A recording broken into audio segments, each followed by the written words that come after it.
In this show, we're going to get emotional.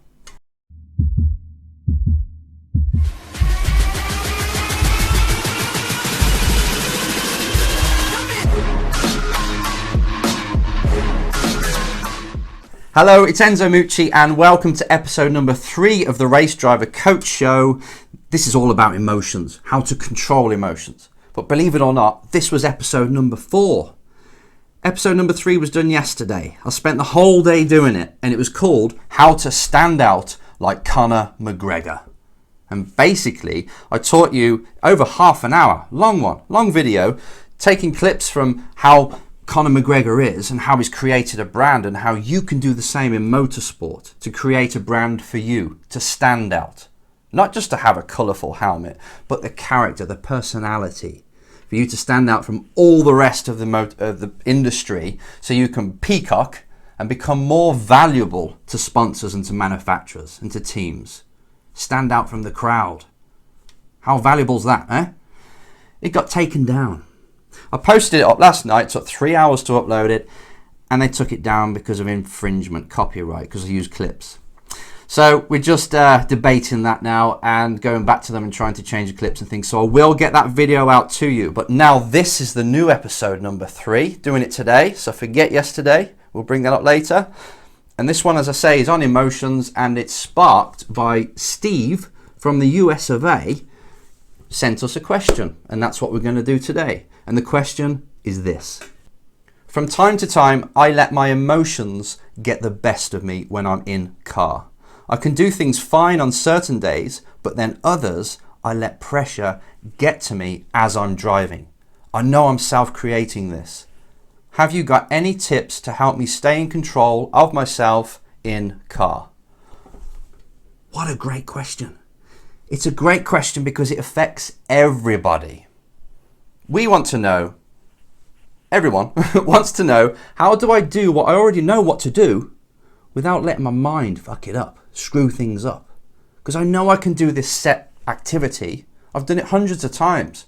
But when it comes to crunch time, I maybe start well, which sounds like what Steve does. He starts okay, but then in the car, he just goes off the edge mentally.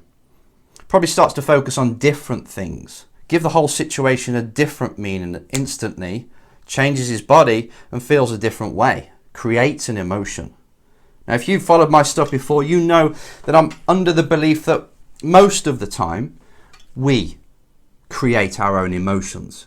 We're the chef in the kitchen that stirs the ingredients, puts them in and creates an emotion. And the best way to explain this, which we'll do in other shows, is it's partly physiological. So it's your physiology, it's your body, how you hold it, your facial expression, head up, head down, breathing, big one for emotions. You yoga people out there will know that. And then the other half is where you focus. Where's the mind going? What's it saying? POW is what I've called it before. Physiology, your observations and your words, internal and external. This all comes together. These are the ingredients you put together and you create a nice emotion. You only have to change one thing, one different thing. You just hold, now you're not driving, should we say, you're in the car. You've got a nice emotion because you're driving with fingertips, no real thoughts, just looking ahead, fine. But then as soon as you start to get a little bit of a different situation, somebody's coming from behind, you'll notice this starts to happen. Bam! Straight away, breathing has been affected probably as well. And where you're looking, different emotion, straight away, in an instant. Doesn't take long. You can tell somebody, right, when they're relaxed compared to when they're hyper. You can tell when somebody's depressed compared to happy. Everybody, if I ask anybody, what does a depressed person look like? They will say it's more like this. Breathing shallow, relaxed. If you say to somebody who's ecstatically happy, what do they look like? What would they look like? If I was to ask you now, you would know. They'd have a big smile on their face, more activities going on, more energy, faster breathing, different emotion. And then focusing on what's making them happy compared to the other person who's depressed, always running the same scratch record of what's wrong with life, what's wrong with their situation. I'm not making a mockery of any of these emotions, but it just goes to show how we can create an emotion very quickly. And it's not always true. You know, it's sometimes forced upon us, fair enough.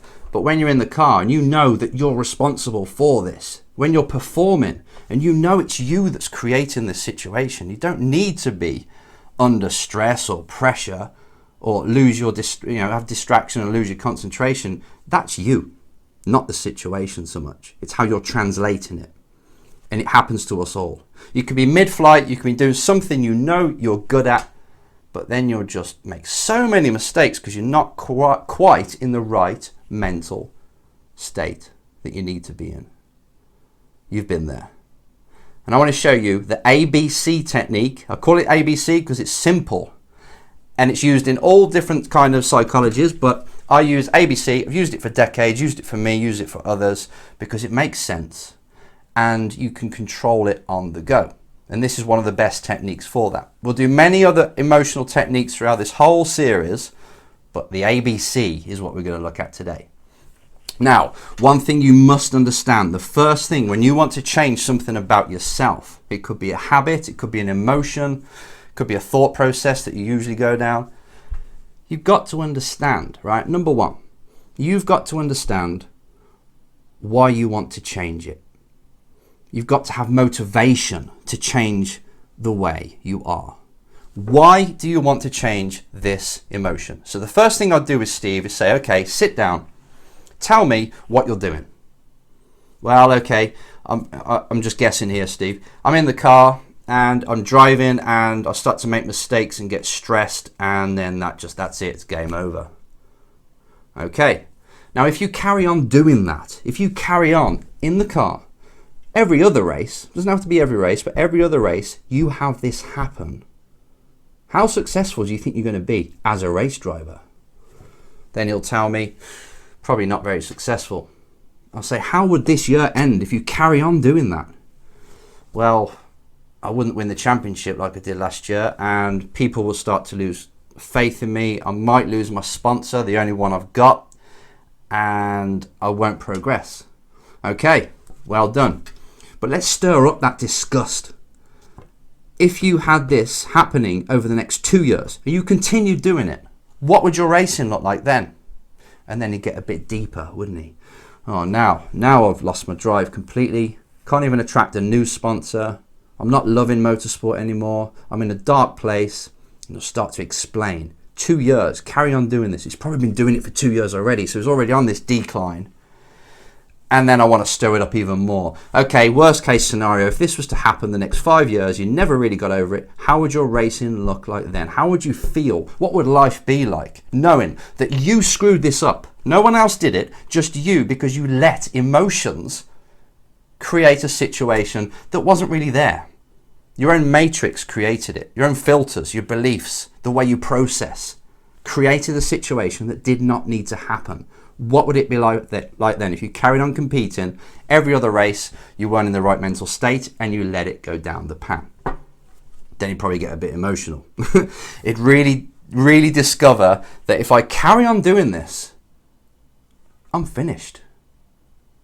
If I carry on doing this, this is the end. If I carry on doing this, this is the worst possible nightmare. Now I have to get Steve to that point where he's disgusted with the way he's acting and he's determined to make a change. And I want you to do the same.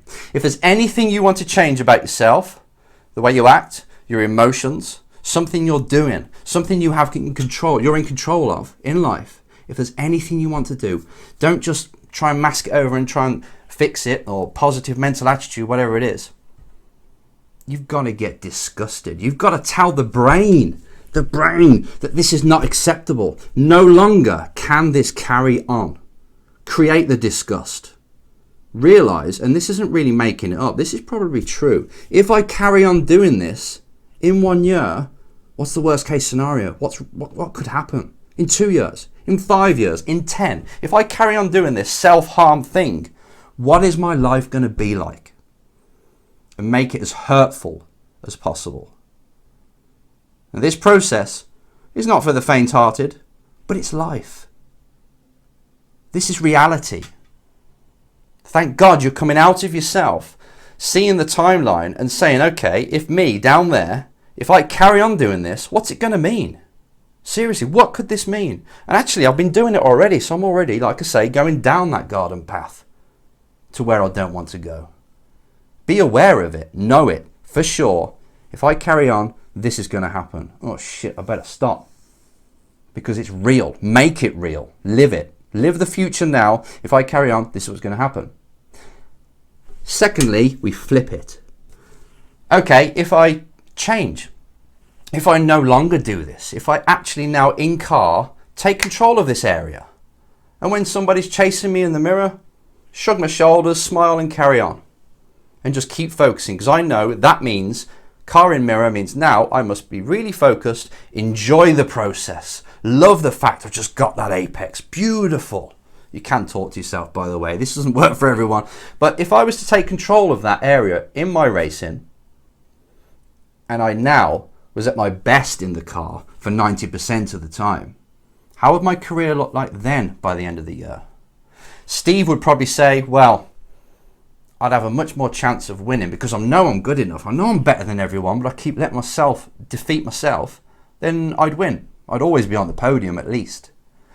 How would life look like then, Steve?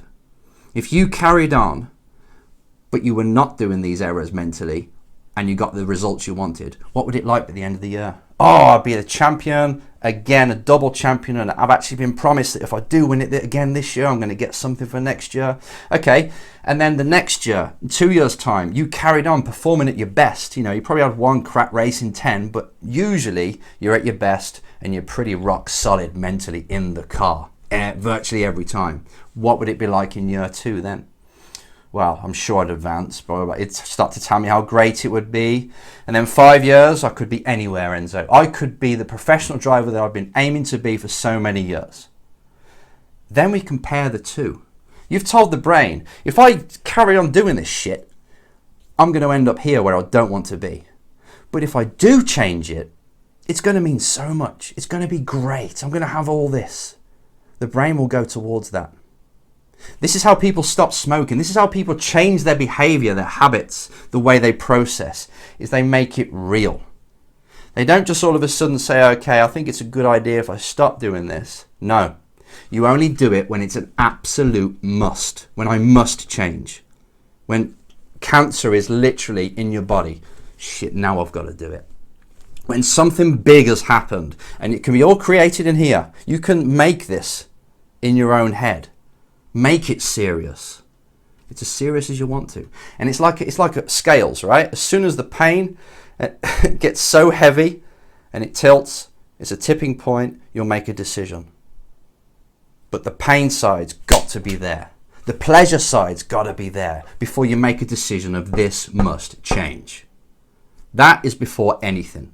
Okay, so no matter what technique you use, you need the, let's call it motivation to change. Not just, I should, or it'd be great if I could. It's, I am. I'm doing it. Because if I don't, I'm in trouble. Let fear drive you. Let that pressure force you to change what you're doing. Because at the end of the day, you're going towards your nightmare. That's what you want to create. If I carry on, this is going to be a nightmare. It's going to be really bad. I feel the heat of it. But if I do change, if I become more like I know I can be, look at the bright light. Look how great it can be. So promise me, if you're going to change anything, go through this process. The pain and the pleasure. Get disgusted with the way you're acting, the way you're being. Put pressure on yourself. This must change. Then you can do something about it. Sometimes it's automatic. Sometimes just going through that process can help you in the car, and it just reminds you of, oh yeah, I can't do that, I've got to focus. It can be that easy sometimes, just awareness, which actually is A in the ABC, but it's in a different way. So let me explain. Once you've gone through it, you know you have to change, you're determined to change. Then we go through the ABC technique. So picture this, you're in the car, everything's going well, no problem. But then you start to change emotion. You're getting towards the end of the race and you're in a position you've never been in before. You know, you're probably leading, it's the last lap, and then you go to toffee completely because you've changed the situation in your head. First, you've got to know this emotion. This certain emotion will be similar every time you're in the car. Every time it comes up and creeps up on you and forces you to drive underneath what you know you can, you'll know that emotion. You'll know it very well. You'll be friends with it. You know, it could be in a meeting that similar sort of emotion comes up again. You're like, oh, there it is. I'm starting to feel hot now inside and blah, blah, blah. Okay? You'll know this emotion that you do not want. First thing is when you're in the car, A, become aware. So you have A. You're very aware of this feeling coming in, this emotion coming over you. All right? So you're in there, fine. Here it comes. I'm looking in my mirror. I can feel now the pressure coming. Perfect. This is awareness. Awareness is power, because now you can start to do something about it. Not let it overcome you and control you and force you to drive like an idiot, but actually say, there it is. I can feel it. It's coming. So you detach yourself a little bit, right? So you're driving fine. All of a sudden you start to notice that your driving is going down. You become aware. So let's just say this is a timeline. So you've gone through the A. Now this is where it gets interesting. I want to move on to B. Now B is brake. This is a pattern that you've been running for years, okay? And what it normally does is this and then goes down, okay, to where you don't want to be, the mental state you don't want to be. You start to feel it and it gets worse. You start to drive, make mistakes, and it gets worse. Then you get stressed. You start to talk to yourself. Oh no, I'm doing it again. And, oh, I just missed another braking point. Before you know it, you're underperforming and just screwed the race or the qualifying session. That's the normal trend, right? But before it dips, before it gets bad, break the pattern. Now you're going to have a pattern. So this again is a bit difficult because I don't know you, but Steve, right? You're in the car, you start to feel it, start to make a few mistakes, you feel that familiar, oh shit type emotion again. And instead of staying there and pushing through it and saying, oh no, why is this going on? And distracting yourself even more and going down the same path that you always go down mentally. I bet it's similar. Same thing. Instead of doing that, you break the pattern. You give it a new neuropath. You give it a new direction. The way to do that. Now, a lot of drivers have heard me say this, but what state are you in? Everything. When this happens, Steve, and everybody out there, when you're in the car, what do you think your muscle tension's like? What do you think your breathing's like? So you've got your physiology. What do you think your body is doing when you're in this state? Know that first so you can be familiar with it. Where's your head? Where's your mind? What's it thinking about? What's it focusing on? What's it saying to itself? How have you created that emotion? Again, the ingredients. What are they? Get familiar with them. Know them. So then when you know it's there, you know exactly how to break this pattern. For example, you're in the car, start to get tense. You start to look in the mirror frantically. Your visions come closer. You're getting stressed, hot, starting to do this, right? Do the opposite. The absolute opposite. Something that shocks you out and does not allow you to go down that path again, to have this cauldron of what you normally have. Take out them ingredients, put something in new. So if you do become tense, relax. If you've got like a stressed face, smile. Honestly, a smile. A smile changes everything in the body. It tells straight away the brain what emotion to feel. It's hard to be depressed if you've got a big fat silly smile on your face. It really is. It's difficult. It confuses the brain. So it says, hang on, normally I'll do this and then we get stressed. But now you're smiling. Now you've got a relaxed grip. You're breathing fully. Do the opposite. Shock it. Even if you shout, even if you laugh out loud when you're in the car, I want you to do anything that's safe. Anything that's safe, even if it's like driving down, bang, you hit yourself. Never done that before. You disrupt this shit. You disrupt it. You stop it going down that garden path again. You do anything you can do which keeps you safe, keeps you still on track, because you don't want to do something loud and then come off the track, but you do something that breaks that pattern. It's all you've got to do is put in new ingredients in. So it won't go to that same emotion anymore. It can't. It can't access it. It wants to go to stress, but how can it go to stress when it's laughing? How can it go to stress when it's no longer doing this anymore and looking in the mirror? It's just looking over there in the distance, a bit further than normal, the next apex before you've even started braking. It's looking further ahead. You're smiling, you're relaxed, breathing fully, focusing on how lucky you are, just very quickly, this is amazing. Even if you say this is amazing, or you laugh or something, just break that pattern. Disrupt this bloody neuropath you've got going that you've been digging for many years. Okay? Disrupt it with something, break. Sorry about the writing, but you break it. You fucking hit it with a sledgehammer. Do not let it go down that path again. So just to review very quickly, because I know I can get carried away. As soon as the emotion comes in, be aware. Know what has created it. How am I holding my body? What am I thinking of? What am I saying to myself? Then you know that emotion very well. Shake hands with it. Over time, you know it anyway. You could literally write this out now and say, this emotion's created because, oh yeah, I start to do this. Oh yeah, I start to hear my father's voice saying, I told you so, whatever it is. I start to do this. I start to look in the mirrors more. There it is. There's that emotion. There's the little bugger. That's how I create it. And you'll know when you're there. But instead of carrying on creating it by doing the same things that you've written down, you break it by doing something outlandish that's still safe. Carters can do bang, that, straight away. What's that mean? Focus on that. Sounds crazy, doesn't it? But you've got to do something that breaks the state and takes you out of that, going down that road. Makes sense? It will work, believe me. And you'll find your way. You'll find your own little trigger of how to break it. And you'll get better. What happens then? It will find a different path. And instead of going down towards something else, which you don't want to be, it will change, which is right behind the break. So this is where we change things, okay? I've done this, I broke the pattern, now I'm going to change and carry on for the next few laps being relaxed. So I'm changing what I was doing all the way up here, break it with a shock, bang, smile, whatever it is you have to do, focus, breathe, and now carry on. Talk to yourself around the lap. Nice, break, perfect as you exit the corner. Start to change the way you talk to yourself, if you do talk to yourself, not everyone does. Change the way you operate, change what you're focusing on, change how lucky you are. This is great. You've got time to do this, by the way, on the straight.